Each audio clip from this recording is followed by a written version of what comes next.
Hey, everybody. Welcome back. You're listening to The Blodgett Show. I want to welcome everybody to Real Talk Tuesday. Today's topic is going to be Don't Break. This is episode 64.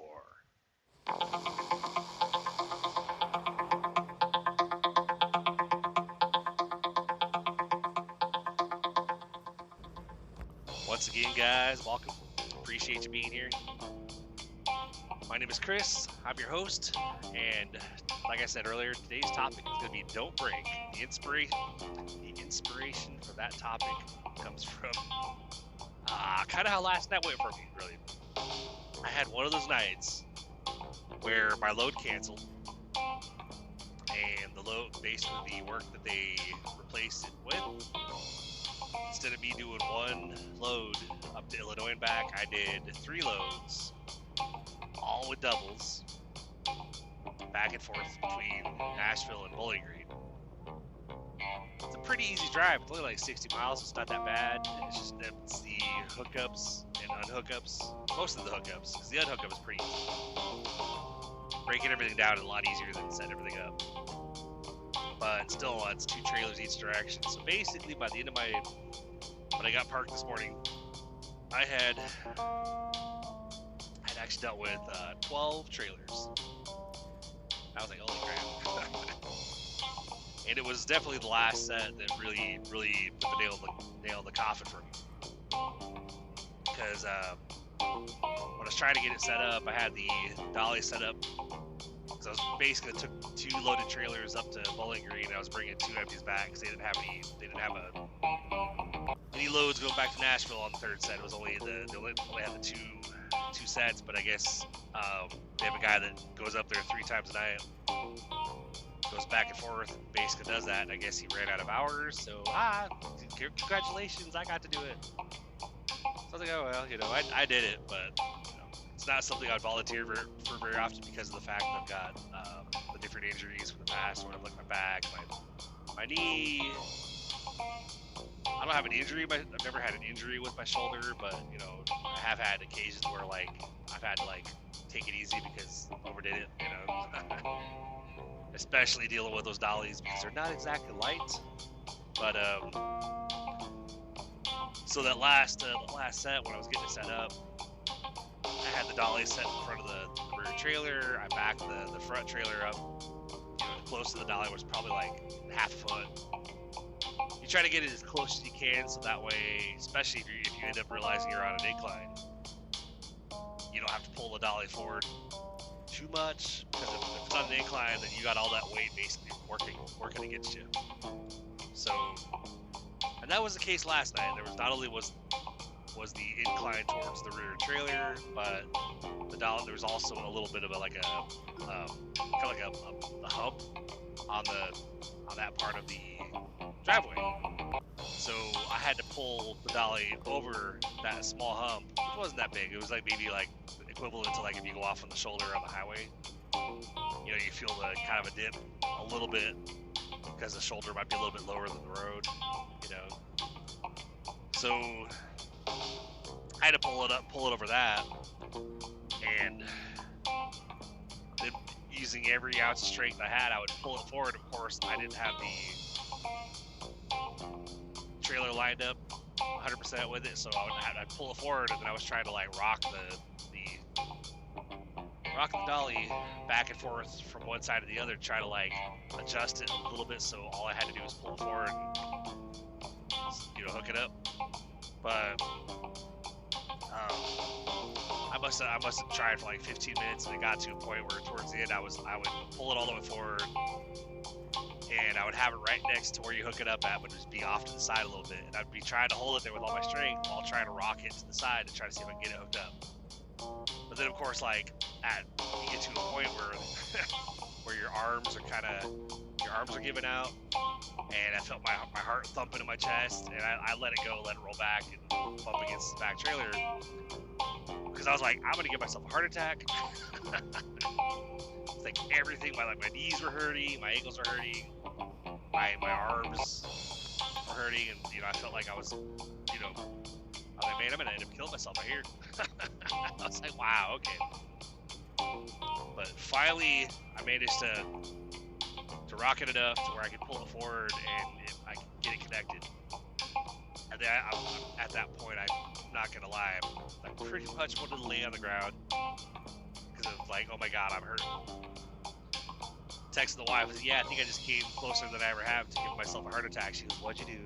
I was like, oh, I was trying to get this dolly connected for this last set I got to take back to Nashville before I'm done. And it was on an incline, so I was using every ounce of strength I had, but oh my god, I'm hurting all over now. And I was like, I'll be taking ibuprofen when I get home. She goes, oh, try my naproxen, and take a hot shower. I'm like, well, see how I feel when I get home, because I might just want to go straight to bed.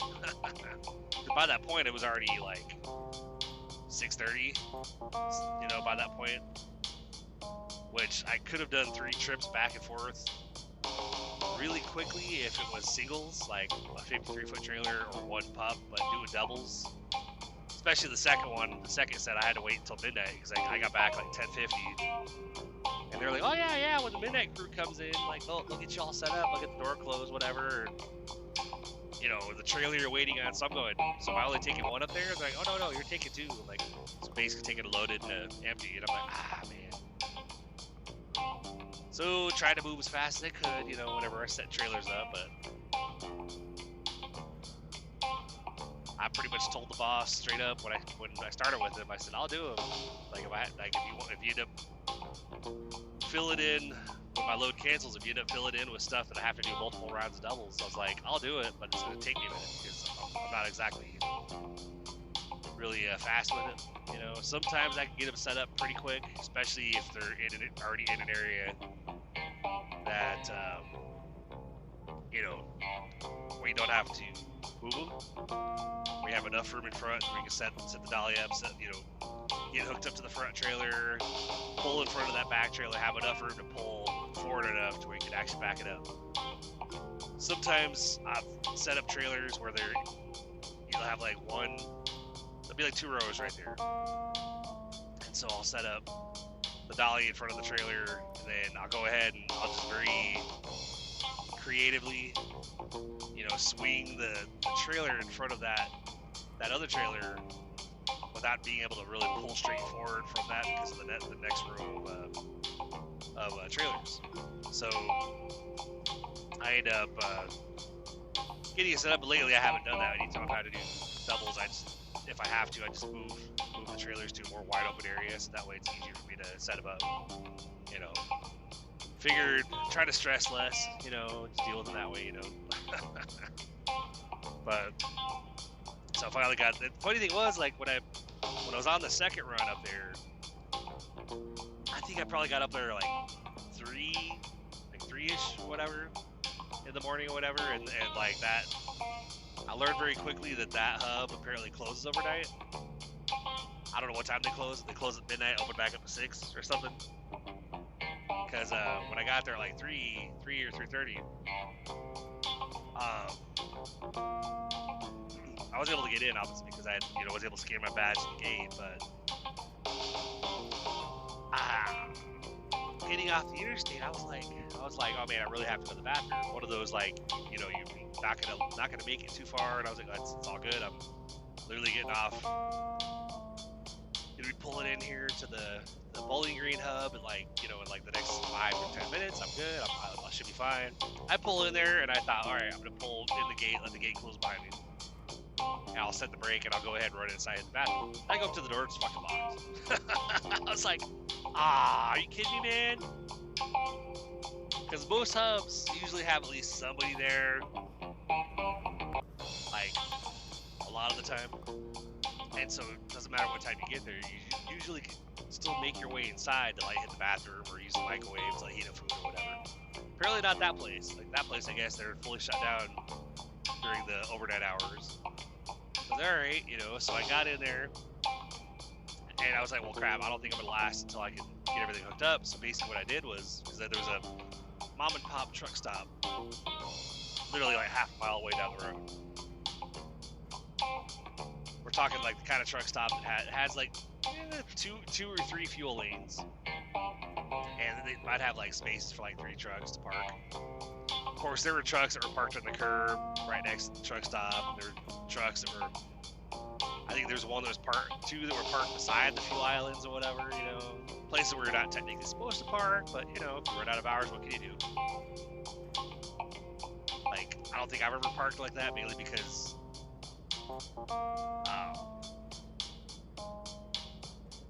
it's just always been one of those high anxiety situations. Like, I mean, I've parked on shoulders before, which you're not supposed to do that either. Or not on shoulders, but on on ramps or off ramps. But I've parked in areas before that I didn't really have a choice because something happened. I ran out of hours. But you end up not sleeping very well because you have that anxiety. Like, am I going to get a knock on the door by a cop telling me I have to move? And I'll be like, well, I don't have any time. If I move, it'd be a violation. Cops don't care, obviously. Like, they're gonna be like, well, yeah, you gotta move. Like, I understand you're out of hours, but you gotta move. You can't park here. I'm like, well, crap. Because then if you move, you're gonna kick over to driving. You're gonna be violating your hours, and then not only are you gonna be violating, but then whenever you do park somewhere down the road, then you're gonna have to take another 10 hours off on top of whatever time off you just took. You know, to actually try to get a 10-hour break. If you're at 9.5 hours and they make you move, then guess what? You have to sit for another 10 hours to get a break. I mean, some companies, some of them you can do like what they call a split, like a split break, where you do 8 hours where you're technically in the sleeper berth, and you'll get whatever off-duty hours you had back. And so basically after 8 hours, you'll get some time back, so you will have some time to drive, but then you just have to do the remaining 2 hours when you park later, which usually by that point, if you do 8 hours and you move, usually you get enough hours back that by the time you park, you're just doing a full 10 after you park.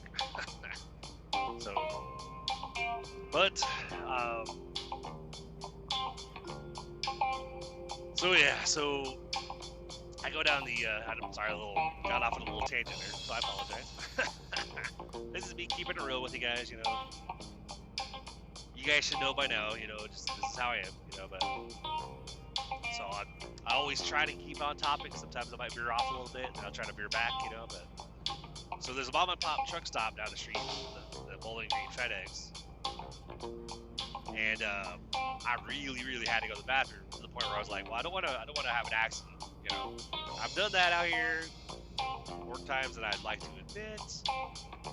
Not even that many times. It's just it's happened a couple times, you know, when either you can't quite make it to the bathroom quick enough, or you're nowhere near a bathroom and stuff happens. You know? Kind of sucks, but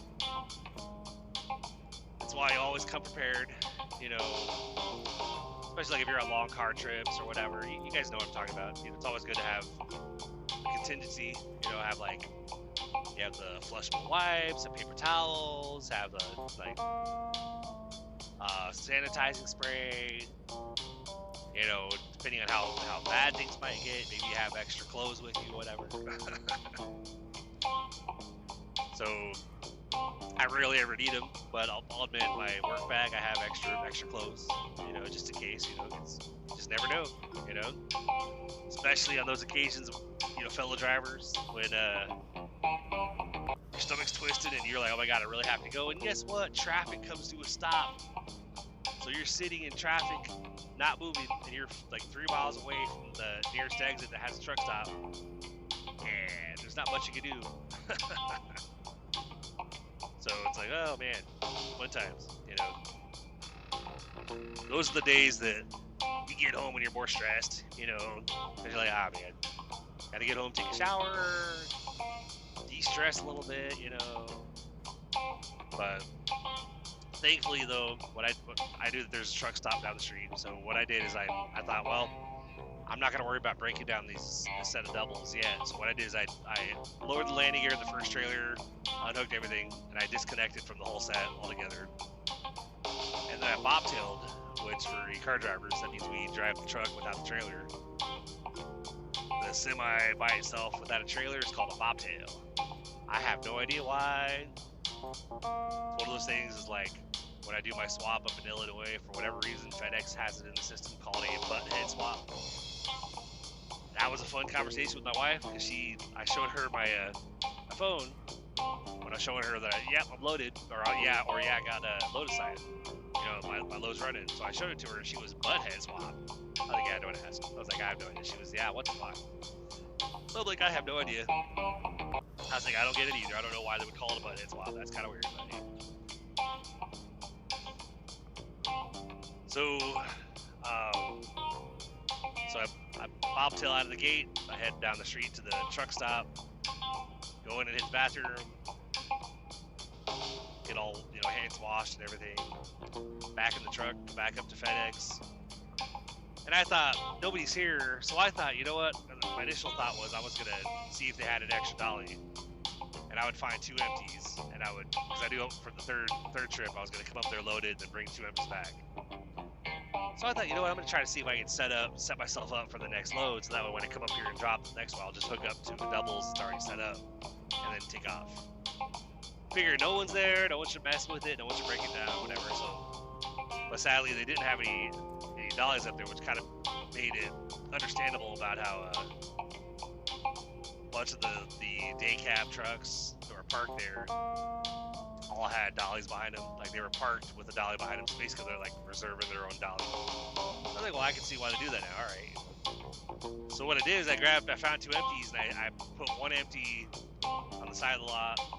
And then I put another empty in front of it, but I gave it enough of a gap so that way I can come back, I can drop the trailers, I can grab my dolly, and I can pull between the back and the front empty trailer with the dolly and back that dolly up to the rear trailer, get it all set up, So that way all I'd have to do is go hook up to the front trailer, back it up to the dolly, walk back there, lift the dolly up to hook it to the back of the front trailer, and then back it under the rear trailer.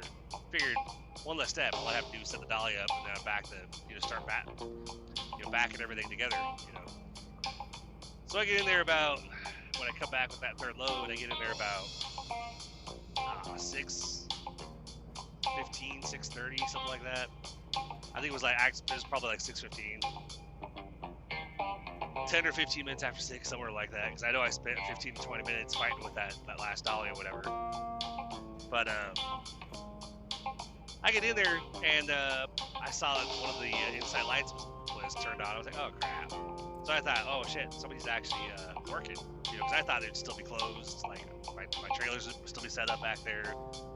I get in there, my trailer's no longer there. Like whoever came in, the yard switcher already had moved them, and pretty sure they were being loaded in a door because I drove around the lot. It's a pretty small hub, not a very big area as far as the trailers go. Drove around and I didn't see my trailers at all. I mean, I didn't look at the doors. There were trailers in the doors, but they weren't out anywhere parked out in the main parking area. So I was like, well, crap. I was like, my empties aren't even there. So I got my main trailers dropped. I did find 2 other empties, and that's where they were already in a parking space. And they were right next to each other. So basically, I was able to put the dolly in front of one, hook up to the trailer beside it, pull that trailer in front, back up to the dolly, and that's where the fun began.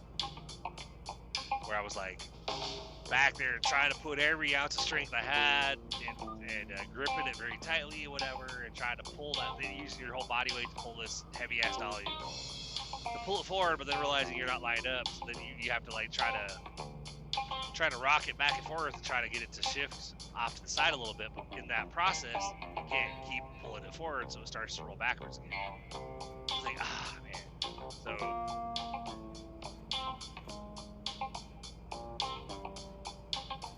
So basically, it's like sometimes, by the time I got back, well, before I got back, I thought, you know what, I was on half tank, so like I technically could have made it to where I swapped tonight before fuel in, but I thought, you know what, I'm gonna give myself one less thing to do tonight since I'm already gonna be running late. So I'm gonna go ahead and top off the fuel in def. So like hit a Flying J like 30 miles before the Nashville hub, and got back, and technically I kind of delayed myself because I've been noticing like especially at night. I've noticed last night there was like a lot of sets of empties that were already still set up. And I thought, I wonder if that's a problem, if we're allowed to leave them together if they're empties, because if somebody comes in with 2 loadeds, they might need to take 2 empties. If there's already 2 set up, they can just dispatch themselves with those empties to go without having to go through all the setup process. Which is funny, we still get paid for setting them up, even if we already find a set. And we still get the drop and hook pay, which is pretty awesome. But I leave them together. I go get parked in the front lot, you know, next to my Ram. As I'm getting parked, the boss is texting me. He goes, if Farina doesn't run again tonight, I have a Olive Branch or a West Birmingham. And I'm like, okay. And I said, I hope it's cool, but, you know, the trailers I brought back are both empty, and I left them together. You know, because I noticed a lot of other sets were left together that were empty, so I figured it's probably not a big deal. He was actually, it is a little bit of a big deal because now they're gonna have to pay another contractor to break it down. I'll just tell them such and such. And I was like, well, I mean, I'm still in the truck. I was like, do you want me to run in there and break them down? He goes, I would say yes. I'm like, oh crap, all right. So I was like, well, I should be okay at my hours as long as I'm yard move, right? Since it's not gonna tick down. He goes, yeah, that's correct. All right. So I went in. So I logged back on the computer again. Set myself in yard move, went in there, broke down the set just so that, you know, wouldn't cause problems for the company or whatever. But I'm like, well, I'm glad I asked because I'm always seeing it at sets of empties just set up all over the yard or whatever. And so it's like, it makes sense to me that if you have empties that you should be able to leave them together because somebody might need a set of empties. But I actually prefer when trailers get left together because, especially for my load, because I'll come in to do my run, and my trailers are a lot of times my trailers are already set up, like they dropped them together. So I just come in, hook up, take all my photos, do my inspections, do my dispatch, and go. Today though, figures day I'm running late, I get in there at like 6:40ish. Thinking, all right, you know, let's do this. You know, hopefully I can get in and out of here quick. I get in there, the trailers are separated. Like, man. And because of how my hands, my shoulders, and everything felt, you know, from this morning, I was still hurting. Still am, kind of. I mean, I'm a little bit better. My hands, shoulders are still kind of screaming at me a little bit. But went and tracked on a dolly, and then came back over and was getting them all set up. And when I went to back it under the first time, I should have lined it up. I didn't even look. I just put the dolly in front of it, thinking, all right, it's good. Usually I look at it to make sure it's, for the most part, straight on with it. So it looks like even if you're coming in at an angle, it's going towards the direction of the kingpin. So that way you know that even though it might be coming in from the left, it's coming in at an angle, so it's going to go right towards that kingpin and connect it. So I didn't do that, so I tried to back under it the first time, and it felt like it hit, but I didn't hear it click. And I went back there and looked, and the kingpin of the trailer was actually like against the side of the like the front left side of the fifth wheel. Like it didn't go past it, but it had pushed against, like it wasn't. If it was over like 6 inches to the right, it would have actually gone in there and hooked up. But it was a little bit too far to the left, so it wasn't gonna do it. So I was like, crap. So I had to adjust quite a few times before I finally got it to hook up. But I finally got it done, got dispatched and stuff. So yeah, you know, it's like, sorry guys, a little bit of a yawn there for you. Because I probably got to bed at like 11 finally. Got home, took care of some stuff, had a huge meal because I didn't, I had my food out here with me, my meal prep stuff. But I never, because I was doing back-to-back runs, I didn't have a moment to, hey, I'm going to heat up this food and sit and eat for a second. Versus like when I do Farina up here, I literally, I do while I'm taking my 30. Because I'm not going to have hours to get back to Nashville without doing 30, so usually during my 30, I try to get everything swapped, get myself dispatched, get the stuff, put the information put in the computer,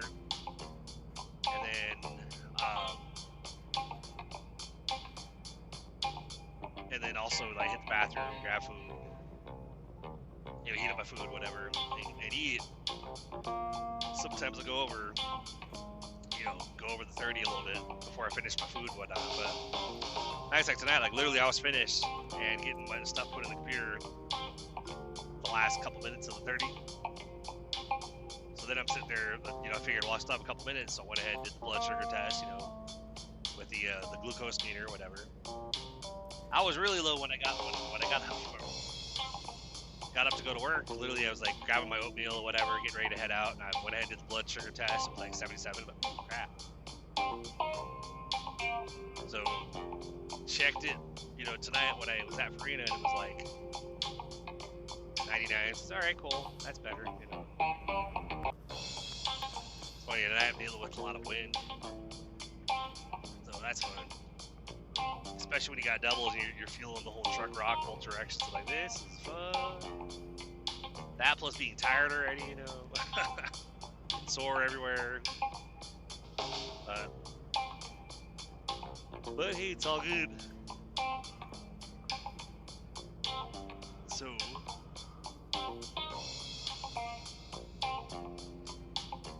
sometimes you just gotta, I'll admit, for the last minute or two, I was like, what did I say the topic was today? It's like, oh yeah, don't break. Okay. So days like today could potentially mentally break something. I mean, it could be one of those where like you just have one of those days where you just want to quit. You know, like I was telling the wife, I said if I get offered that kind of night in place of my current route too often, I said I don't think I'll stay here. She said, why not? Like, well, because you know, that I can't do that every night like that. I was like, the reason why I came over here to begin with was because when I was over at my last employer with my last contractor, I wasn't doing trips like that. I was actually doing smaller, like, hey, doing 10 miles here, 15 miles over there. But I was dealing with 20 trailers a day, because I would do like 7 or 8 loads a day, and you're taking an empty somewhere and bring a load of one back. So you're in and out of the truck constantly, cranking down landing gear, unhooking and hooking up airlines, electrical cables, whatever. And it was taking its toll on me because of the accident I had back in February, where I fell down a flight of steps because of basically black ice in our complex. We're talking like probably at least 12 steps and you know, goes down to concrete at the bottom, where I went down the whole flight of steps, laid out on the concrete down at the bottom. So it's like, ever since that day when I finally came back to work a month later, when I could actually like move my leg again, because I was like pretty banged up.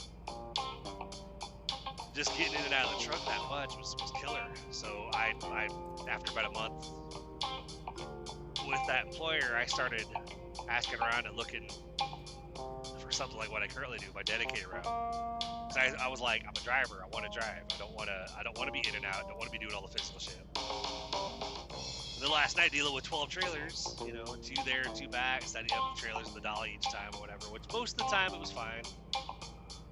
Most of the time it was okay. It was that, like I said, it was that last one that and not really having time to necessarily like eat, which I know as a diabetic, and trying to monitor that, or you know, monitor that. I didn't think it was a good idea for me to not eat. So there was a couple times throughout the night when I, you know, got back there, I would run and hit the bathroom really quick, and I would go hit the break room because they had like snacks and stuff you could microwave and whatnot. So I was trying to keep positive, keep my mind, you know, keep my head, like keep a level head, not let myself get down because of how I really wasn't feeling great because of you know already having dealt with like 6 trailers by that point. So I would grab things like, I think I grabbed like this little pack of like the pizza rolls that you can microwave to a little box or whatever that they have in there. Did that on the second trip, and was of course drinking water. And then on the 3rd trip, I went in there and I grabbed a package of peanut butter crackers and a bag of the bold Chex Mix. Probably should have just stuck with the peanut butter crackers because of the carb count and stuff. But hey, I was like, well, I know I need to boost my energy up and stuff. So I did that. And then when I got home, literally was heat. I mean, I heated up a heat because I still had the meal prep stuff. Ended up tossing the stuffed chicken breast though, because literally it had been in my bag in the truck without being refrigerated since like 7 p.m. the night before. And I'm sure it was still fine, but I was heating up some of the pot roast that we had, and then I heated up the rest of the meal prep stuff. Instead of the chicken, I did just the quinoa and the green beans. So it's always interesting when literally I'm just like, I'm not drifting at all, and it you know, buzzes like I'm crossing the line. I'm like, I have not moved. It's like when I get the occasional, like it starts beeping and flashing on the dash saying collision warning, and I'm like, there's nothing in front of me. I don't understand why you're. So it's like, okay. So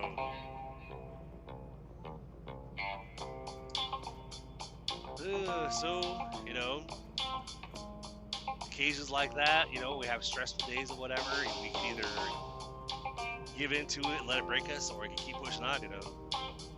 So I came home, I took care of something I needed to do online that I would have done on my phone last night, but apparently I couldn't. I had to do something. I had to do one of those QR scanners from the.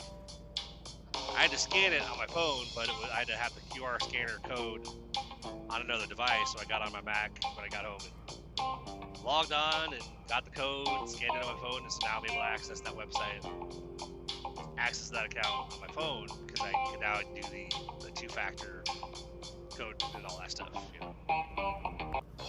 So I took care of that, took care of a couple other things, then went ahead and grabbed a shower. One of those things, you know, it's like, that's where I'm like, we have this gray cat that's called Sage. We've had her for about a year. She was an EDB little kitten when we got her, even though they told us she was 2 years old. We're like, there's no way in hell. There's no way in hell she's 2 years old. Unless she was like one of those midget cats, you know, the ones that keep the short legs, you know.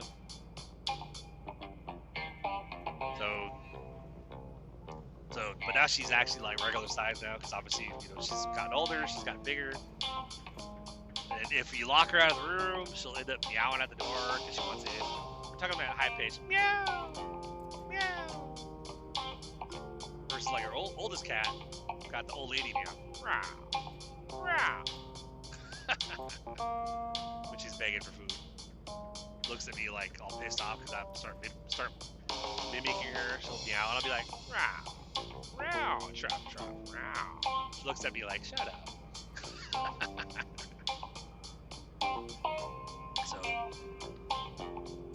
But I learned that our youngest cat, Sage, kind of like an alarm clock as well, because literally, like, she woke me up, and I was dead to the world at that point. I was so far gone that when I started to realize what was going on, because her meows were piercing through the dream state, I consciously made the decision to say her name, like Sage, come here, but I was still enough in the dream state where I couldn't get myself to speak.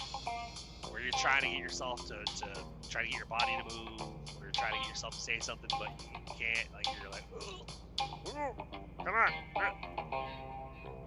and you can't seem to get yourself to actually your physical body to do it. It's kind of like when you get that sleep paralysis, you know, where you're trying to get yourself to move, but you can't move. And there's been times where I literally have flopped. Like I'll be in that state, half asleep on the bed. I'll be trying to pull myself out of a nightmare or something.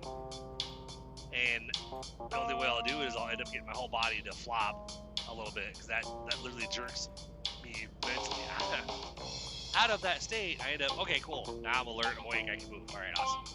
Well, that was kind of the case with she's meowing at the door, and I'm sitting there trying to move my mouth and trying to be like Sage, but I was like, shit. And then finally, I managed to snap myself out of it enough. It's like Sage, and then I can move. But sadly, about not even 20 or so minutes after she woke me up with her meow and my alarm was going off, I'm like, hey, I was hoping to fall back asleep, have a couple more hours. I was like, all right, time to get up and get ready for work. So I told Aaron, told my my other half, I was like, you know, she's best like, be careful out there with the wind. I was like, yep, I will. I was like, I feel like I basically got off work, went home, took a nap, and came back to work. She goes, yep, I know the feeling. Like, went home and went to, that's why my buddy Dave, you know, he and I have, you know, we chat most nights lately because, you know, especially like he comes in at 3 and I might still be out for another 2 hours after that point because he's an hour ahead, so it kind of works out.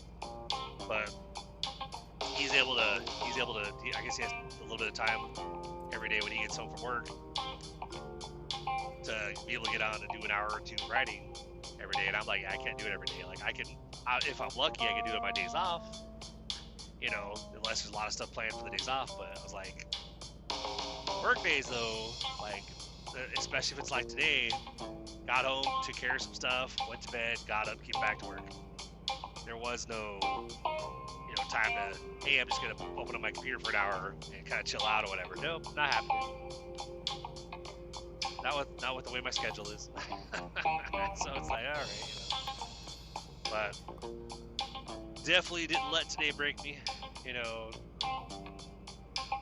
And it's one of those things, like, I was just basically getting through it because I'm like, I just hope I don't have to do this too often because this really sucks. But, you know, at least I'm working and I'm not sitting at home not getting paid, so I'm out here I'm gonna go ahead and do it, you know. But sometimes on some of those days, even when the stress level is really high, you just gotta push through it. You gotta keep putting one foot in front of the other. And that's where I'm always saying that you gotta hold on to the hope. You know, like, I know too many people that their big goal in life is to go to work, come home, go to work, come home. Like, they're like, well, eventually maybe I'll work my way up in the trade a little bit, but otherwise, you know, but yeah, work my job, and, you know, come home and hang out with the fam, and next day go back to work again. You know, and I'm like, yeah, well, I was like, my goal is to be able to not have to work quite so hard.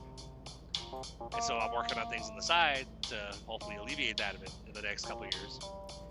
You know, because it's like, honestly, the idea of somebody just working and coming home, working and coming home, for me, that's depressing. You know? It's like, you gotta have goals you want to achieve, you gotta have hopes, you know, hopes and dreams or whatever, and you gotta be working, like, not just talking about it, because sadly, too many people talk about, like, oh, someday I'm gonna have this, like, someday I'm gonna do this. But then they never never take any action towards it. They always, it's always someday, like, I'm gonna do this, I can't wait, oh man.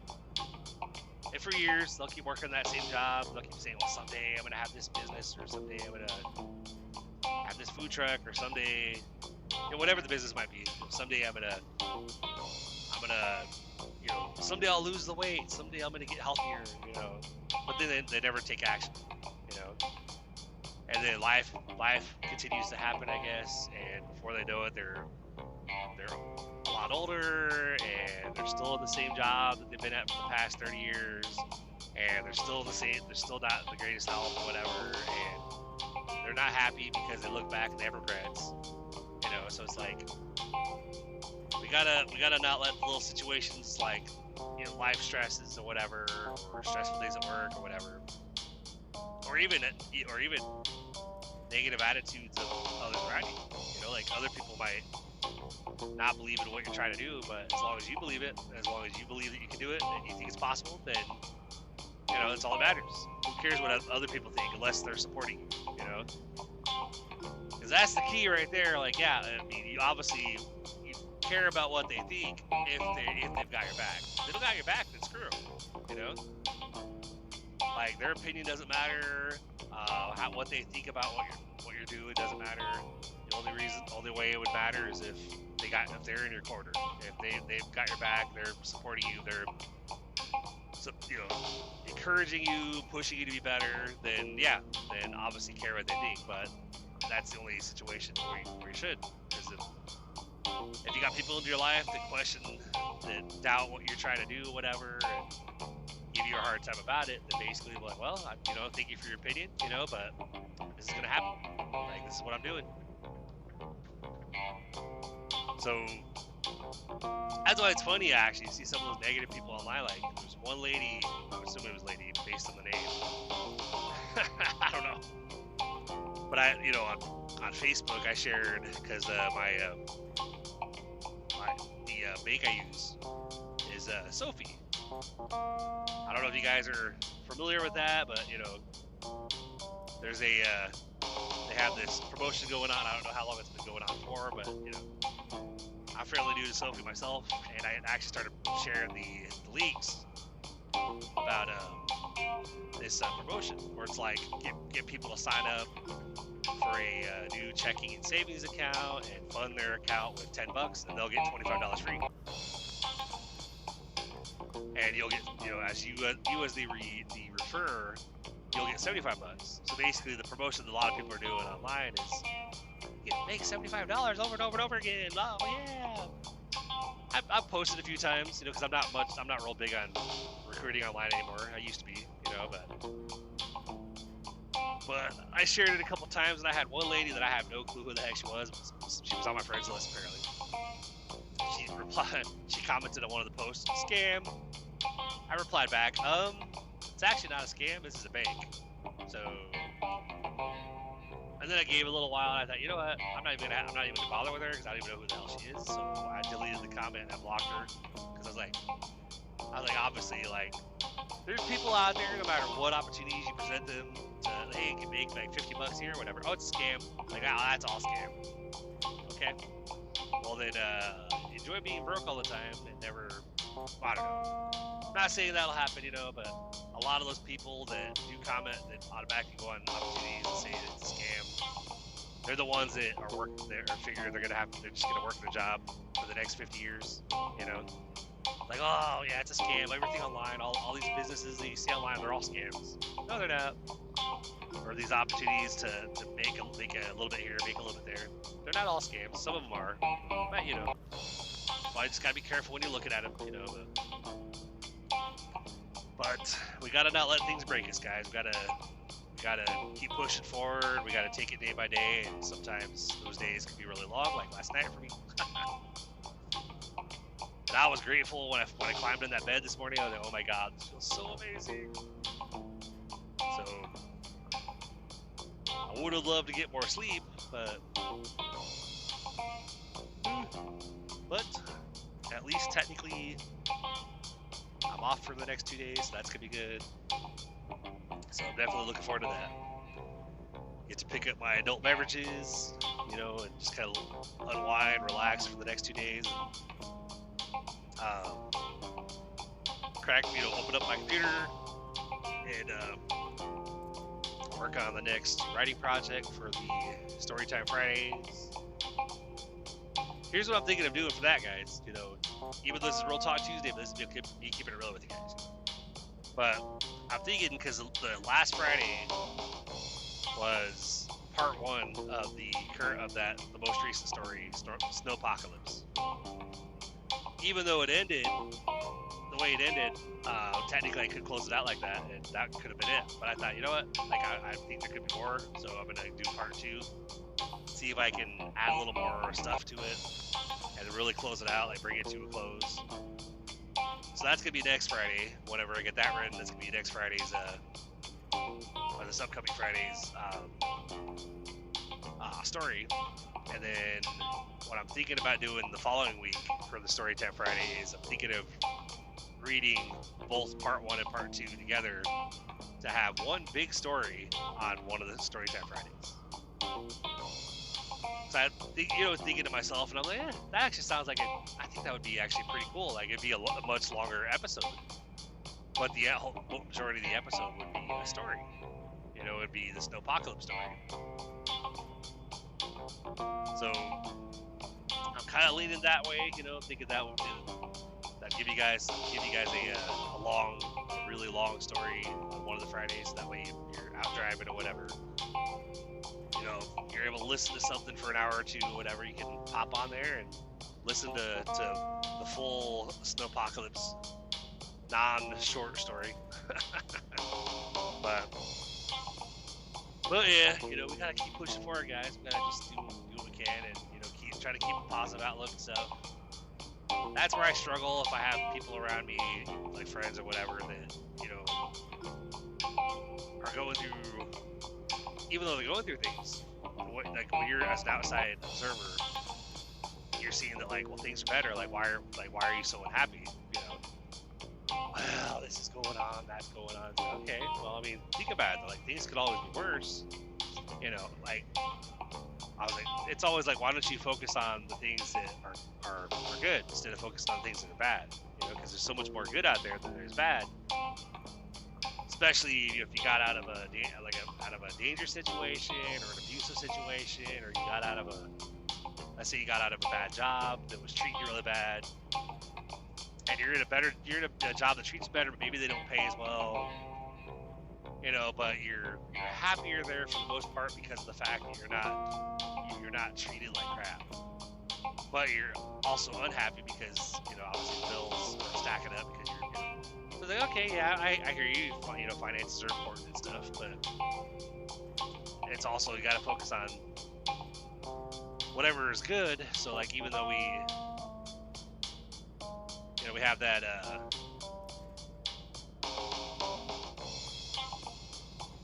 you have whatever might be going wrong in your life. So I was looking at the mile marker because, of course, like,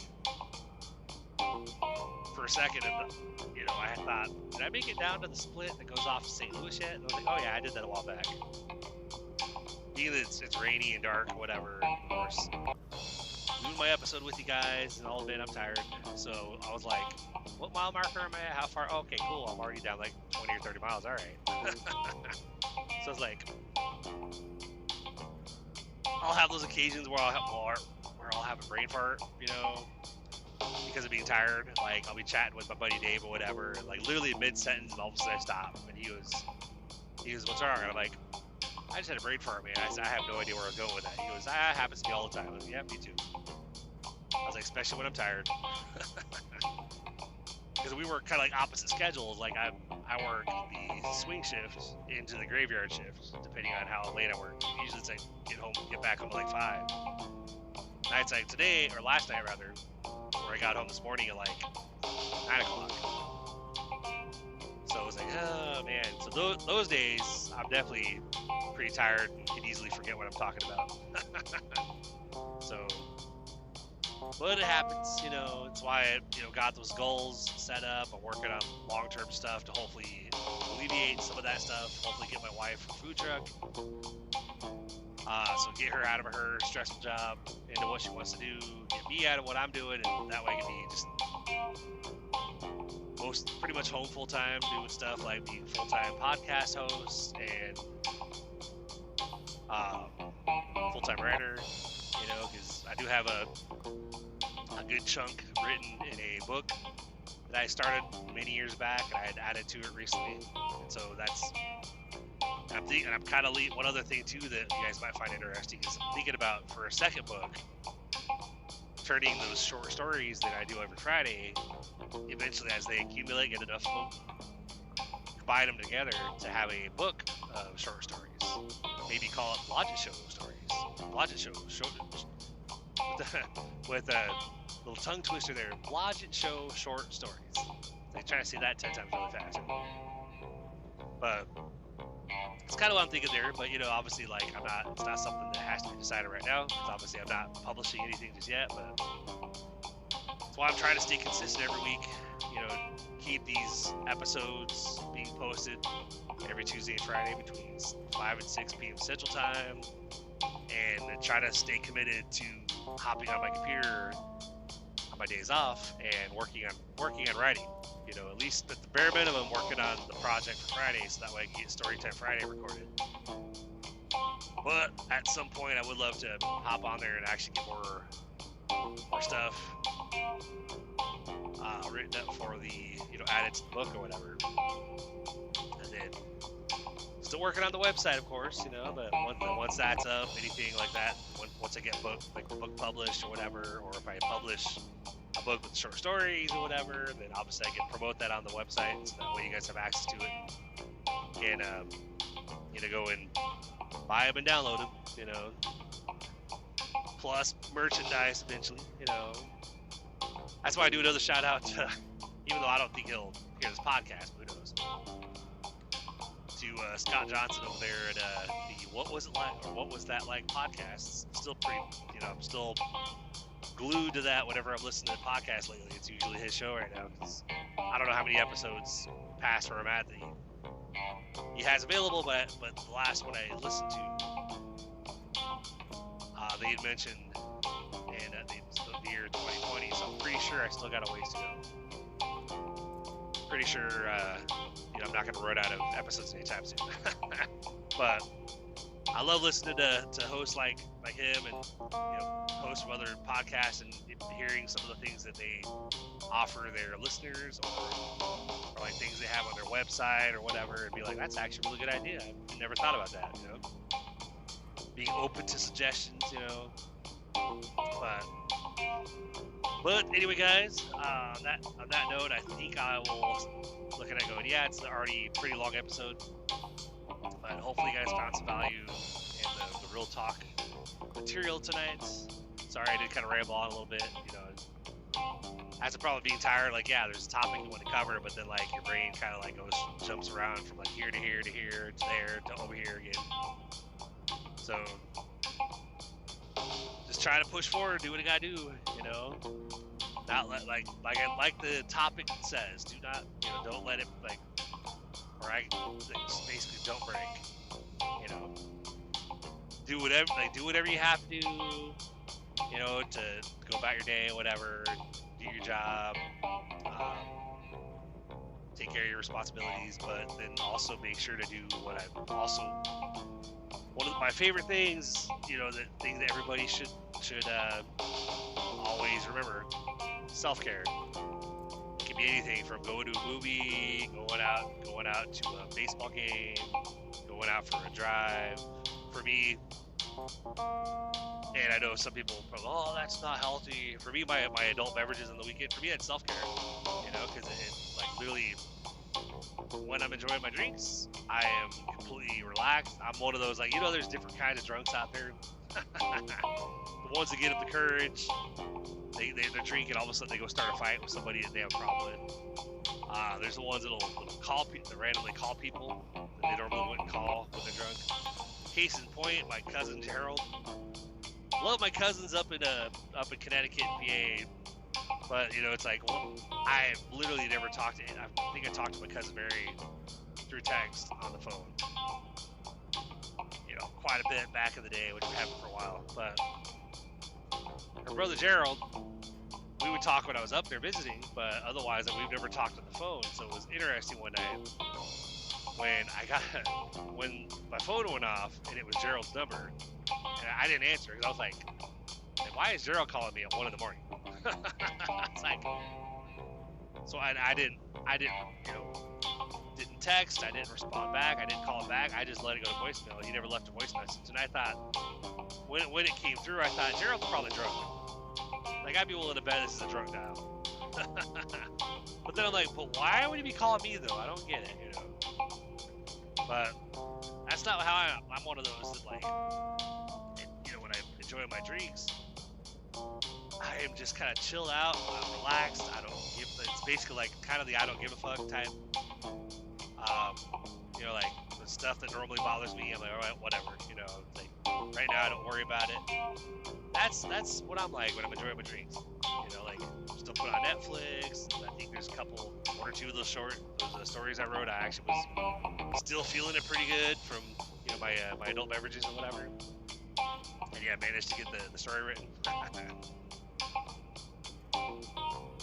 think when I first started trying to be committed to doing my writing projects and stuff, to work on writing every week, I thought, the very first story that I wrote for the Blogger Show or whatever,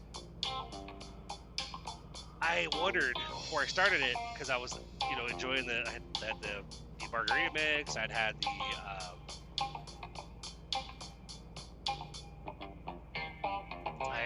the Mike's Harder before that, so I was wondering like if it was gonna be like that one YouTube video or YouTube channel called My Drunk Kitchen. I thought it was gonna be like my drunk writing, like having a couple pages and not really being able to comprehend what exactly I said, you know. So it's like, but surprisingly, I was like, that's not what happened. Like I was able to actually write pretty clear and do pretty good. So I was like, all right, you know, cool. But that's my way of chilling out and vegging out and stuff, you know. So you gotta find things that work for you guys. Like you gotta, you know, maybe it's going and having a meal of something you really enjoy. Go to a movie, walking your dog. One of my de-stressors is basically like, even though the cats obviously they prefer not to get picked up, I'll pick up one of the cats and literally snuggle with her for a minute. She'll look all annoyed while I'm just like, I got her held close. I'm rubbing my face on her and I'm kissing her or whatever. And it's like, I'm like, hey, oh, where's my little Binksy? You know, and she's looking at me like, please stop. The oldest cat, Truff, she'll actually complain if you pick her up. Like you pick her up, she'll be like, meow. Not quite a growl, but kind of close to a cat growl, you know. But gotta do what you gotta do to let loose, and de-stress, and you know, just keep pushing forward. You know, that way you can have the mental energy, mental strength to mental and physical and emotional strength to actually go and do what you have to do, which is basically like still gotta pay the bills. So you gotta go work your job and get those paychecks and keep paying the bills and keep working towards, you know, whatever goals you're working towards, and refusing to give up on them, you know. So, but on that note, guys, I just want to say thank you for tuning in. I really appreciate y'all being here and tuning in with me. If you're new to this podcast, I'd say go back and, you know, feel free to catch up from episode 1, but there's quite a bit. Obviously, you're welcome to start over at the beginning and see just how this podcast has evolved over the last like 7 or 8 months or something, I think, since May. But anybody that would like to give any feedback on any of the episodes or want to give a suggestion for what kind of topic I should cover in one of these Real Talk Tuesdays, feel free to drop me a line at logicshowpodcast@gmail.com. And like I said, eventually, someday soon, hopefully, I will have an official website up, so that way it can be directed people to the website. It'll have a couple of links for like some of the different platforms that I'll be on, like iHeartRadio, Spotify, and of course, as I said the last when I did the Storytime Friday, a little updates because I'm now officially on Apple Podcasts. Only took them like 8 months, but hey, they finally approved me. I thought at this point that wasn't gonna get approved or whatever, or just gonna stay in pending approval status. But I got the email saying, please log on and accept your terms and conditions, blah blah blah. Oh, cool, all right. Came on there, did that. They're like, congratulations, you're published. Wow, sweet, all right. I was like, I was kind of expecting this not to happen or whatever. But so yeah, fun times. I've even debated about starting a YouTube channel for the Logic Show, just to kind of have like multiple avenues out there as far as, you know, publicity for the show. But so if you want to support the show, on the podcast notes, though, I try to, every time I post the new episodes, I try to at least share the link. It's kind of like a tip line where you can do like a one-time, you know, financial donation, whatever. Not required, obviously. My main thing that I would ask, if you like what you hear, and if you feel like you connect with me by any means, to click that follow button, so that way you are notified whenever I do a new episode. And of course, tell your friends about it. You know, if you enjoy this podcast, feel free to let others know. You know, sharing all that stuff. So, but anyway, y'all, appreciate you being here. It's been fun as always, and we're gonna keep going. You know, not gonna let up. But definitely keep a lookout for Friday, because we will be doing the next story on Friday for Storytime Friday, which is gonna be part 2 of the Snowpocalypse story. So I'm still kind of working through in my head what I'm gonna do on that one. like how that one's gonna go. But you know, I was surprised at how Snowpocalypse Part 1 went, because when I was reading that out loud to my, to record the episode for Storytime Fridays episode this past Friday, I was reading it going, actually, like, I didn't realize how much there was, because I thought it felt like it was a shorter story, but then I was reading it going, damn, this is long. Like, I didn't realize I had this much material here, because I was just going with it, you know. And that's kind of how that's. Some writers, they'll literally, especially when they're writing a book or a story, they'll sit back and do an outline and like write down character names and plots and all that stuff. Me, when I sit down, I literally go, okay, well, how do I want to do this? And then I just, I just come up with a name or whatever, or an idea of how I want it to begin, and then I just start going, and I just kind of let the story evolve from there, Let the imagination run wild, so to speak. But anyway, guys, I look forward to talking to you guys again on the Storytime Friday episode coming up. Keep being positive, keep believing, keep pushing forward. Believe you can, believe you will, and you're already halfway there. Don't let people that are around you that have the bad attitudes or they're negative. Don't let them get to you. Don't let them change. Don't let them change your plans, your goals. Like, just keep pushing forward, and basically, it's especially if it's somebody that's not really that important in your life, like it's not like a family or friend or whatever you really care all that much about. I would say just get rid of people like that out of your life. There's no point in having people like that in your life when all they do is question everything you do. Especially if you do online stuff like I do on occasion. Yeah, if you have people that are always like, that's a scam, that's a scam. Okay, delete, block, and keep going. Well, on that note, guys, I do appreciate you guys being here, and I will see you guys again on episode 65 for Storytime Friday. Whoop whoop. Have a good one, guys.